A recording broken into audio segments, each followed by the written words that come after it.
श्री कृष्ण, राधे राधे, श्री हरिदास। और आज हमारे घर में सभी लालाओं का जो है मेकअप चल रहा है। सभी का पार्लर चल रहा है, ये समझ लीजिए। ब्यूटी कॉन्सेप्ट जो है आज यूज़ होगा सभी के लिए, क्योंकि अक्षय तृतीया आ रही है। साथ ही इनकी जितनी भी चांदी की ज्वेलरी है उन सबको साफ़ किया जाएगा। तो वो हम इधर जो सुनार होते हैं ना, उनके पास एक केमिकल होता है। वो केमिकल जो है वो उन्होंने हमें थोड़ा दिया था, तो वो उस बॉटल में, वो कन्हैया से काफ़ी दूर है। तो हम जितने भी ये चांदी के जो इन्होंने पायले और खड़वे, इनकी चेन बहुत है, जो वो सभी जो है उसमें डाल के उनको साफ़ करेंगे। वो भी मैं आपको दिखाऊंगी, उनको ज़्यादा नहीं। ये देखिए, हम उसमें डालते जा रहे हैं। ये देखिए, ये इस प्रकार से। और आज इनका श्रृंगार होगा सभी का, मतलब लाडो से लेके सारे बच्चों का। तो ये क्यों हो रहा है वो भी मैं बता देती हूँ। और ये सब हो रहा है अक्षय तृतीया के उपलक्ष्य में। अब अक्षय तृतीया पर क्या खास है तो मैं आपको बता देती हूँ। अक्षय तृतीया के दिन सबसे बड़ी बात यह है कि ये साल में आने वाले इस अक्षय तृतीया पर हमारे बिहारी जी अपने चरण दर्शन देते हैं, यानी कि कान्हा जी के चरण दर्शन प्राप्त होते हैं। और उनको सभी इस दिन अपनी अनुसार, आपके जिनके घर में भी लाला है, लाली है, आप उनको चाहे कोई भी उपहार दे सकते हैं। लेकिन उस दिन कोई भी सोने चांदी की चीज़ें शुभ मानी जाती हैं, क्योंकि ये जितना भी ऐश्वर्य है वो प्रभु के लिए होता है। ठीक है, ये हम मनुष्यों के लिए कोई भी ऐश्वर्य नहीं है। ये सोना चांदी हमारे लिए नहीं बना था। इसके पीछे भी बहुत बड़ी बात है, कभी मौका मिलेगा तो बताएंगे ज़रूर। हम लोग तो बस ये है कि कलयुग में आने के बाद इन सब का इस्तेमाल कर रहे हैं, पहनते हैं शानो शौकत की वजह से। और जिसके कारण कि आज हम घमंड में रहते हैं कि हमारे पास इतना सोना है, हमारा इतना चांदी है, मेरे पास इतना धन है, मेरे पास ये है वो है। तो ये सब किसके कारण है? इसी ऐश्वर्य के कारण। जबकि ये सारा ऐश्वर्य, ये सारी संपत्ति, इस सब का उपभोग करने का अधिकार सिर्फ हमारे स्वामी और हमारी स्वामिनी, यानी हमारे ठाकुर जी और हमारे ठकुराइन का है। लेकिन हम सब पहनते हैं, क्योंकि सदियों से हम यही करते आ रहे हैं, है ना। हम हर उस चीज़ का इस्तेमाल करते हैं जो प्रभु के लिए होती है। खैर, यहाँ पर भी प्रभु ने दो चीज़ की, मैं बता देती हूँ कि जो मनुष्य कोई भी चीज़ प्रभु की आज्ञा के अनुसार पहनता है, मैंने आपको बताया भी था कि इस घर में प्रभु जो भी इनकम देते हैं वो सब प्रभु की आज्ञा और उनको छू कर आती है। तो प्रभु ने एक लीला में बोला भी था कि ये माया तुम्हारा कभी कुछ नहीं बिगाड़ेगी, क्योंकि ये मेरे को छू कर आती है, यानी मुझे छू कर आती है। अब प्रभु को कैसे छूती है?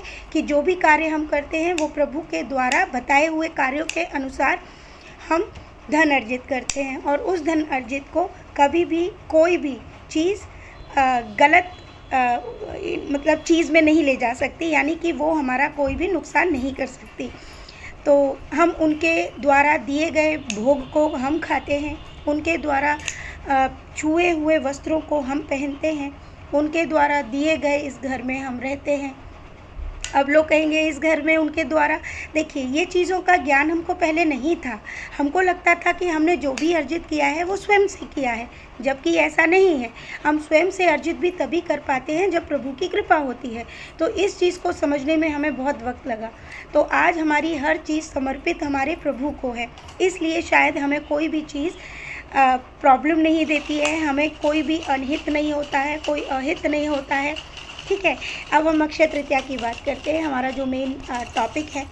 तो अक्षय तृतीया वाले दिन एक और ख़ास बात ये होती है कि उस दिन प्रभु साल में एक बार चरण दर्शन सभी को प्राप्त होते हैं। आपकी क्षमता के अनुसार आप अपने घर में अपने लड्डू गोपाल, आपकी लाडली, उनको नए वस्त्र धारण करा सकते हैं। लेकिन एक चीज़ का ध्यान रखना है कि उस दिन सभी लाला लालियों को पूरा चंदन का लेप किया जाता है, जो कि सुबह से शाम तक होता है, और शाम को उनको स्नान कराया जाता है। ठीक है, आप शाम को आरती से पहले उनको स्नान कराएंगे, उसके बाद वो आरती में बैठते हैं। ये उनकी प्रक्रिया रहती है। और जब आप स्नान कराएंगे तो फूल का इस्तेमाल करेंगे। आप देखिए, मैं पहले कई बार बता चुकी हूँ कि जब हम चंदन लगाते हैं तो हम किसी भी फूल से प्रभु के बालों में फंस जाता है, हाथों में, कानों के आसपास, तो फूल का इस्तेमाल करें। इस प्रकार हम उनको स्नान कराते हैं। ठीक है, एक तो ये हो गया कि उस दिन चंदन ही प्रभु के पूरे शरीर पर लेप किया जाता है, उनको चंदन श्रृंगार ही किया जाता है। तो सभी लालाओं को आप अगर देखना चाहें तो मैंने पहले भी अपने लालाओं की पिछली अक्षय तृतीया की कुछ वीडियोस मेरे पास पड़ी होंगी, वो मैं आपके लिए एक वीडियो पोस्ट कर दूंगी दोबारा से लास्ट ईयर की। ठीक है, तो उस तरह से पूरा दिन प्रभु जो है ठंडक का अनुभव करते हैं, उन्हें बहुत अच्छा लगता है। आप चंदन कौन सा इस्तेमाल करेंगे, आपके पास जो चंदन उपलब्ध है आप उसका इस्तेमाल कर सकते हैं। वैसे तो प्योर चंदन होना चाहिए, लेकिन प्योरिटी तो आजकल किसी चीज़ में नहीं है।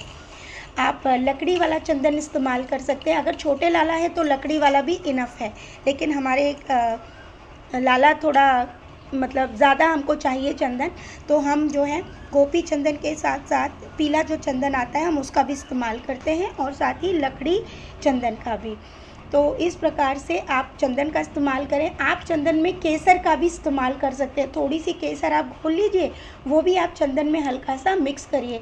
यहाँ तक कि प्रभु के चरणों में भी उस दिन चंदन लगाया जाता है, पूरे शरीर पे। आँखों को छोड़ दीजिएगा, नाक का पोर्शन छोड़ दीजिएगा, होठों का पोर्शन छोड़ दीजिएगा, ठीक है, कान का पोर्शन थोड़ा छोड़ दीजिएगा। ठीक है, इन चीज़ों का स्थानों को छोड़कर उनके हर अंग पर जो है चंदन का लेप किया जाता है। उसके बाद आप माला जो है उस दिन ठंडे ठंडे भोग का इस्तेमाल करें। आप ठंडे भोग प्रभु के लिए बनाएं जो उनको ठंडी तासीर प्रदान करें। तो ठंडे भोग आप बना सकते हो, मैंने आपको कई रेसिपीज़ बताई हैं जो बहुत ठंडी होती हैं। गुलाब की खीर बना सकते हो आप, गुलाब और कलाकंद, और बहुत सारी रेसिपीज़ हैं जो दूध से बनी हुई हैं, आप वो बना सकते हैं। मेरे पास समय नहीं है, अन्यथा मैं आपको बहुत सारी रेसिपीज़ और बना देती। अब मैं उसी दिन बनाऊंगी जिस दिन बच्चे, हाँ अगर नहीं है कोई बात नहीं, तो आप ठंडे ठंडे फलों का इस्तेमाल करें। उस दिन आप प्रभु को ठंडे फलों का भी भोग लगा सकते हैं। ठीक है, इस प्रकार आपको अक्षय तृतीया के दिन ये चीज़ें ज़रूर करनी चाहिए। आपको मैं ये भी बता दूं कि हमारे यहाँ कल की लीला में कल प्रभु ने सभी को चरण दर्शन भी दिए थे, जो कि लीला मैं आपको इसी वीडियो में बता देती हूँ, क्योंकि मतलब अलग अलग समय नहीं मिल पाएगा, फिर मैं व्यस्त हो जाऊँगी। कल प्रभु आए थे घर में, और आने के बाद वो सोना से कहते हैं कि तुम क्या कर रही हो। तो सोना बोलती है मैं ना एक्सरसाइज कर रही हूँ। तो कान्हा जी बोलते हैं एक्सरसाइज क्या होता है। तो बोली अरे कान्हा जी बॉडी बनती है। तो कान्हा जी बोले बॉडी बनानी है तो मक्खन खाओ, मिठाई खाओ। तो सोना बोलती है उससे तो मोटे हो जाते हैं। तो बोले कि अरे मैं वैसे भी कुछ काम से आया था, चलो ठीक है, और मैं ना दोबारा से बाहर जा रहा हूँ और तुम मेरा इंतज़ार करना। तो सोना कहती है ऐसा कैसे। बोले हाँ मैं जा रहा हूँ बाहर, गेट के बाहर, और तुम मेरा इंतज़ार करना, मैं दोबारा से आऊँगा, कुछ काम से आया था। तो कान्हा जी गेट के बाहर चले जाते हैं। सोना भूल जाती है कि कान्हा जी बाहर खड़े हैं, और वो घर के और कार्यों में लग जाती है। यानी कि वो एक बड़े से कारपेंटर को बुलाती है और एक बहुत सा बड़ा सा सिंहासन बनवाती है, उसको सजाती है, फूलों से एक छतरी लगवाती है, और उसके बाद वो प्रभु से प्रार्थना करने लगती है कि प्रभु आप आइए और विराजित हो जाइए। और वो जब ये बोलती है तो तभी कान्हा जी वहाँ पर आ जाते हैं, और आने के बाद वो वहाँ पे खड़ा हो जाते हैं। सोना बहुत खुश हो जाती है और कहती है अरे कान्हा जी आप तो आ गए। तो कान्हा जी बोले हाँ मैं तो आ गया। और लेकिन कान्हा जी के हाथ में एक कटोरी होती है और उस कटोरी में चंदन होता है। तो सोना कहती है आप ये चंदन कहाँ से लेकर आए। तो कान्हा जी कहते हैं अरे ये मैं ना लेकर आया हूँ बनवा के, अब तुम जल्दी से मेरे ना पैर के तलवों में लगा दो। तो सेविका कान्हा जी के एक पैर में, क्योंकि कान्हा जी ने एक पैर के ऊपर रखा होता है, और वो उस पर चंदन का लेप लगाती है। कान्हा जी के पैर बिल्कुल सुर्ख लाल हैं, उनको टच करते ही उनके पैर लाल हो रहे थे, और उसको उनके तलवे पे लगाती है। तो कान्हा जी कहते हैं अब ना मुझे बहुत ठंडक का एहसास होगा। तो सोना बोलती है कि कान्हा जी फिर आपके मतलब पूरे शरीर पे भी तो लगाना है। तो बोले नहीं वो तो मैं लगवा लूँगा, उसको तुम छोड़ो। और कान्हा जी ऐसे करके उसको बोलते, तो तभी सोना को याद आ जाता है अरे कान्हा जी आपने मुझे दर्शन दे दिए क्या पैरों के। तो कान्हा जी कहते हैं हाँ, अरे तुम तो बड़ी समझदार हो गई, अब तो तुम्हें पता चल गया कि मैं तो चरण दर्शन देने आया था आज। तो कान्हा से सोना कहती है कि कान्हा जी आपने एक ही पैर आपने मेरे को दिखाया, दूसरा पैर। तो कान्हा जी बोले इस बार सिर्फ एक ही पैर के दर्शन मिलेंगे, और ये बोलकर कान्हा जी अंतर्ध्यान हो जाते हैं। ये लीला थी। उसी प्रकार यही सपना कल मुझे अलग तरीके से दिया। मैं देखिए प्रभु की इच्छा है, प्रभु किसको क्या स्वप्न देते हैं, लेकिन इन स्वप्नों का मतलब ही नहीं बहुत बड़ा महत्व होता है। कान्हा जी ने मुझे दिखाया कि मेरा ये कन्हैया पूरे चंदन के श्रृंगार में बैठा हुआ है। इसने पूरे शरीर पे चंदन लगाया हुआ है, इसके पैर सुंदर सुंदर दिख रहे हैं, बगल में इसके केशव बैठा हुआ है। केशव कन्हैया को देखकर मुंह टेढ़ा कर रहा है और मैं ज़ोर ज़ोर से हंस रही हूँ और कह रही हूँ, हे भगवान, केशव क्यों उसकी तरफ मुंह टेढ़ा कर रहा है? तो कन्हैया भी उसकी तरफ टेढ़ा मुंह करता है और मैं उसे देख देख के हंसे जा रही हूँ कि बाप रे, इसने कितना सारा चंदन लगवा लिया है अपने शरीर पे। और ये कल दर्शन मुझे प्राप्त हुए। तो ये प्रभु के चरण दर्शन मतलब थे, क्योंकि हमारे घर में तैयारियां भी चल रही हैं। देखिए, ये सत्य है, हमारे जैसे भाव होते हैं, प्रभु दर्शन भी उसी प्रकार से मनुष्यों को देते हैं। तो 3 तारीख को यानी 3 मई को अक्षय तृतीया है। आप उस दिन ज़रूर प्रभु को चंदन लगाएं, फूलों की माला पहनाएं, ठंडे भोग पहनाएं, मतलब ठंडे भोग का प्रसाद उनको दे। और उसके बाद आप चाहे तो मतलब उनको नए वस्त्र पहना सकते हैं। और अगर किसी के पास व्यवस्था नहीं है तो आप गंगा जल छिड़क कर वस्त्रों को धोकर उन्हीं वस्त्रों को प्रभु को धारण करा सकते हैं, क्योंकि प्रभु सबसे अधिक आपके भाव देखते हैं। इस बात को सदैव याद रखिएगा, है ना।